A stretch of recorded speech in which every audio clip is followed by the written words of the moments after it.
नमस्कार दोस्तों, स्वागत है आप सभी का आपके अपने चैनल ICAR नेट एकेडमी में।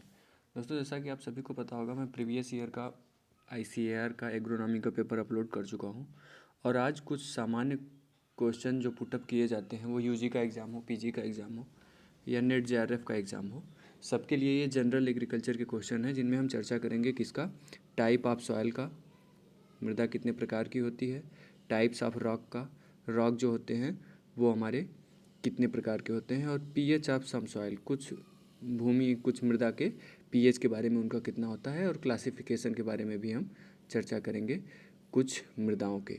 तो ऐसे ही नई नई जानकारी के लिए, अपडेट रहने के लिए अपने चैनल ICAR नेट एकेडमी को अगर अभी तक सब्सक्राइब नहीं किया तो सब्सक्राइब ज़रूर कर लें और ज़्यादा से ज़्यादा शेयर कर दें। चलिए शुरू करते हैं वीडियो। पहले बात करेंगे हम सॉइल टाइप्स की। सॉइल टाइप्स कितने प्रकार की होती हैं, तो यहाँ जो सॉइल टाइप्स होते हैं उनका वर्णन किया गया है। मुख्य रूप से सॉइल जो होती है हमारी 5 प्रकार की होती है। तो पहला जो होता है अल्फी सॉइल होता है। अल्फी सॉइल के बारे में देखेंगे हम, इनमें से कौन कौन सी प्रकार की सॉइलें पाई जाती हैं। तो जो अल्फी सॉइल कैटेगरी है हमारे सॉइल की, उसमें रिलेटिव यंग सॉइल, अर्थात जो यंग सॉइल होती है उसको रखा जाता है, और एसिड सॉइल, जो जिनका नेचर एसिडिक होता है, उन मिट्टियों को, उन प्रकार के मृदाओं को अल्फी सॉइल के अंतर्गत रखा जाता है। यहाँ पर एक चीज़ छूट गया, मैं उसको बता दूँ। जो रेड सॉइल होता है, पूछ देता है, तो रेड सॉइल भी हमारा अल्फी सॉइल के अंतर्गत ही आता है। आगे बात करेंगे सेकंड टाइप की, एंटी सॉइल होता है। एंटी सॉइल में किस प्रकार की भूमियों का वर्णन किया जाता है, किस प्रकार की मृदाओं का वर्णन किया जाता है। तो एंटी सॉइल जो हमारा ऑर्डर है उसके अंतर्गत एलुवियल सॉइल और रिसेंट फार्म सॉइल, जिनका अभी हाल ही में निर्माण हुआ होता है, जो न्यूली फार्म्ड सॉइल होती हैं, उनका अध्ययन किया जाता है। तो अल्फी सॉइल का हमने देखा, उनमें रिलेटिव यंग सॉइल और एसिडिक सॉइल आती हैं अल्फी सॉइल में, और एंटी सॉइल जो है उसमें एलुवियल सॉइल और रिसेंटली फार्म्ड सॉइल आती हैं। तीसरा टाइप जो हमारा है वो है हिस्टोसॉल और मोलिसॉल। हिस्टोसॉल और मोलिसॉल, तो इसमें जो अध्ययन किया जाता है वो ऑर्गेनिक सॉइल का, अर्थात कार्बनिक मृदाओं का अध्ययन किया जाता है। मैं हिंदी में इसलिए बताता हूँ कि ये कि जनरल एग्रीकल्चर का क्वेश्चन है, जो सभी विद्यार्थियों के लिए यूज़फुल साबित होगा। आगे बात करेंगे सॉइल ऑर्डर की, तो वो हमारा वर्टिसॉल आता है। तो मोस्ट इंपॉर्टेंट है, अल्फीसॉल और वर्टिसॉल तो हर बार एग्जाम में आते हैं, वो कोई सा भी एग्ज़ाम हो, किसी भी यूनिवर्सिटी का एग्ज़ाम हो। तो वर्टिसॉल के अंतर्गत हमारा जो आता है वो ब्लैक सॉइल आता है। तो आपको यहाँ से दो चीज़ें मेन रूप से याद रखनी है, क्या क्या। रेड सॉइल जो होता है वो हमारा आता है अल्फी सॉइल में, और वर्टी सॉइल में ब्लैक सॉइल आता है। अल्फी सॉइल में रेड सॉइल के अंतर्गत साथ साथ एसिड सॉइल और रिलेटिव यंग सॉइल भी आ जाते हैं। आगे बात करेंगे हम नेक्स्ट ऑर्डर की। नेक्स्ट ऑर्डर हमारा पांचवा है ऑक्सी सॉइल। ऑक्सी सॉइल जो है उसमें हाई वेदर्ड सॉइल आती हैं, जिनका जो क्षरण होता है वो ऑक्सी सॉइल के अंतर्गत रखी जाती हैं। तो ये रहे हमारे soil types. I hope so आप लोग को जानकारी अच्छी लगी होगी। आगे बात करेंगे टाइप्स ऑफ रॉक।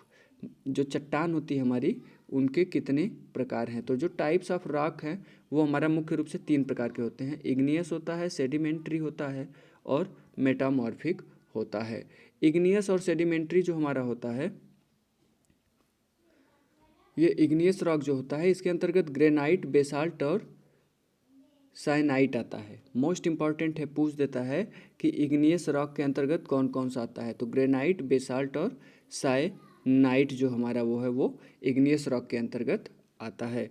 आगे बात करेंगे सेडिमेंट्री रॉक की। तो सेडिमेंट्री रॉक के अंतर्गत जो हमारा आता है वो लाइम स्टोन है, सैंड स्टोन है और डोलोमाइट है। आपको एक चीज़ मैं यहाँ से क्लू बता दूँ जिससे हम कन्फ्यूज़ नहीं होंगे। सेडिमेंट्री रॉक, रॉक का मतलब है चट्टान। तो जो सेडिमेंट्री रॉक होता है उसके अंतर्गत मुख्य रूप से स्टोन आते हैं, स्टोन, पत्थर, बिल्कुल। तो वहाँ पे लाइम स्टोन, चूना पत्थर, सैंड स्टोन, बलुआ पत्थर और डोलोमाइट, ये हमारे सेडिमेंट्री रॉक्स के अंतर्गत आते हैं। आगे बात करेंगे हम मेटामॉर्फिक रॉक की। तो मेटामॉर्फिक रॉक के अंतर्गत जो भी हमारे यूज़फुल होते हैं, जो घरों में उपयोग किए जाते हैं, उनको हमको रखना मेटामॉर्फिक, जिनका रूपांतरित चट्टानें इन्हें कहा जाता है हिंदी में। तो उनमें गिनीज होता है, मार्बल होता है, क्वार्टज होता है और स्लेट होता है। यहाँ पे आपको एक और इम्पॉर्टेंट चीज़ बता दूँ, कभी कभी आ जाता है कि मेटामॉर्फिक प्रोडक्ट कौन सा है। मेटामॉर्फिक प्रोडक्ट जो हमारा गिनीज है वो किसका रूपांतरित होता है। तो बिल्कुल गिनीज का निर्माण जो हमारा होता है वो ग्रेनाइट से होता है। ग्रेनाइट का मेटामॉर्फिक रूप ही ग्नीज है। और मार्बल की बात करें तो मार्बल जो हमारा होता है वो लाइम स्टोन के द्वारा बनता है, अर्थात मेटामॉर्फिक होकर के मार्बल का निर्माण होता है। और जो सैंड स्टोन है इसका जब रूपांतरण होता है तो हमारा क्वार्टज बनता है। बिल्कुल, लाइम स्टोन से मार्बल बनता है, सैंड स्टोन से क्वार्टज बनता है, ग्रेनाइट से ग्नीज बनता है, और स्लेट जो है ये हमारा सेल का रूपांतरण होता है। और सबसे बड़ी बात जो आती है हमारी, यहाँ पे हम बात कर लेते हैं जो हमारा पेडोलॉजी है। पेडोलॉजी के अंतर्गत क्या होता है, तो इसमें जो होता है वो अध्ययन होता है origin, classification, description of the soil जो होता है, इन सभी का अध्ययन मिला करके पेडोलॉजी कहते हैं। पेडोलॉजी जो हमारा शब्द होता है वो ग्रीक वर्ड होता है। आगे बात करेंगे, देखते हैं आगे क्या है। आगे क्लासिफिकेशन ऑफ सॉइल पार्टिकल है। तो सॉइल पार्टिकल को 5 भागों में क्लासिफाइड किया गया है। थोड़ा सा यहाँ पर प्रिंट का दिक्कत है, सही नहीं हो पाया है। Classification of soil particle size, तो इनका हम बात करेंगे। तो जो हमारा ग्रेवन होता है, ग्रेवन का साइज जो होता है वो ग्रेटर देन 2 mm होता है। कोर्स सैंड जो हमारा होता है वो 0.2 से 2 mm इसका साइज होता है। और जो फाइन सैंड होता है वो 0.02 से 0.2 mm का होता है। और सिल्ट जो होता है वो हमारा 0.2 से 0.002 mm का होता है। और जो क्ले पार्टिकल होता है, मोस्ट इंपॉर्टेंट है ये, क्ले पार्टिकल की साइज़ कितनी होती है, तो हमारा लेस देन 0.002 होता है। आगे बात करेंगे हम पीएच ऑफ सम सॉइल, कुछ भूमि मृदाओं के पीएच के बारे में, जिनमें सबसे पहला नंबर आता है पीएच ऑफ सैलाइन सॉइल। तो आप लोग को पता होना चाहिए, ये जो सिंबल होता है और इधर कुछ लिखा होता है तो ये लेस देन होता है। तो जो हमारा सैलाइन सॉइल होता है उसका पीएच मान लेस देन 8.5 होता है, अर्थात 8.5 से कम होता है। और वहीं सॉडिक सॉइल की बात किया जाए पीएच का, तो इसका भी मान जो होता है वो 8.5 से कम होता है। आगे थर्ड नंबर पे बात करेंगे पीएच ऑफ अल्कली सॉइल, ये इंपॉर्टेंट है। इसका जो होता है पीएच मान वो इज़ ग्रेटर देन 8.5, अर्थात 8.5 से भी अधिक होता है इसका पीएच मान। आई होप सो गाइज आप लोग को समझ में आ रहा होगा।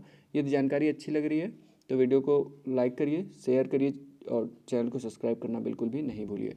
आगे बात करेंगे डेंसिटी ऑफ डिफरेंट सॉइल, कुछ भूमियों के जो डेंसिटी होती है, घनत्व होता है उनका, कुछ मृदाओं का। तो पहले नंबर पे आता है particle density is normal soil.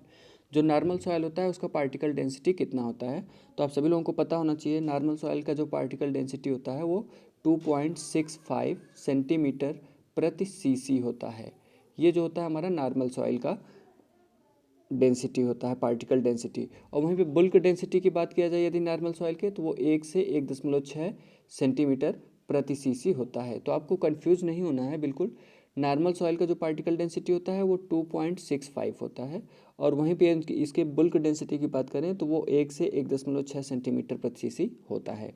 Next पे हम बात करेंगे particle density of Sandy soil. जो सैंडी सॉइल है उसका पार्टिकल डेंसिटी क्या होता है, तो सैंडी सॉइल का पार्टिकल डेंसिटी 2.6 सेंटीमीटर होता है प्रति सीसी। और इसका बुल्क डेंसिटी होता है 1.6। यहाँ से हमको कुछ चेंज नहीं करना है। नॉर्मल सॉइल का 2.65 है तो सैंडी सॉइल का हमारा 2.6 हो जाएगा और बुल्क डेंसिटी 1.6 हो जाएगा। यहीं पे हमारा नॉर्मल सॉइल का बुल्क डेंसिटी 1 से 1.6 होता है। आगे बात करेंगे थर्ड नंबर की particle density of silt soil. तो सिल्ट सॉइल का पार्टिकल डेंसिटी कितना होता है, तो 2.7 होता है। और बिल्कुल बुल्क डेंसिटी इसका जो होता है वो 1.3 होता है सिल्ट का। आगे बात करेंगे particle density of clay soil, most important है ये क्ले सॉइल। इसका पार्टिकल डेंसिटी कितना होता है, तो 2.8 होता है और बुल्क डेंसिटी 1.1 होता है। I hope so guys video आप लोग को अच्छी लगी होगी। यदि ऐसे ही और मोर कंटेंट के लिए आप इसेंशियल समझते हो मोर कंटेंट को और चाहिए आपको तैयारी में जो हेल्पफुल साबित होती है, इंपॉर्टेंट क्वेश्चन का संग्रह रहता है, सो चैनल से जुड़ जाइए और ज़्यादा से ज़्यादा चैनल को शेयर कर दीजिए अपने दोस्तों तक। मिलते हैं नेक्स्ट वीडियो के साथ। नेक्स्ट वीडियो में हम चर्चा करेंगे ऐसे ही कुछ महत्वपूर्ण तथ्य, जिनमें जैसे FYM होता है, फार्म यार्ड मैन्योर में NPK का रेशियो कितना होता है, ग्राउंड नट केक में NPK रेशियो कितना होता है, जो हड्डी का चूरा होता है उसमें NPK कितना होता है, आइडियल NPK रेशियो कितना होता है, सीरियल्स के लिए कितना होता है, पल्स के लिए। तो सीरियल्स के लिए जो हमारा आइडियल NPK रेशियो होता है वो 4:2:1 का होता है। और वहीं यदि हम पल्स की बात करें तो 1:2:1 होता है। तो ऐसे ही और जानकारी के लिए आज ही ज्वाइन करिए ICAR नेट एकेडमी। मिलते हैं नेक्स्ट वीडियो के साथ, तब तक के लिए धन्यवाद।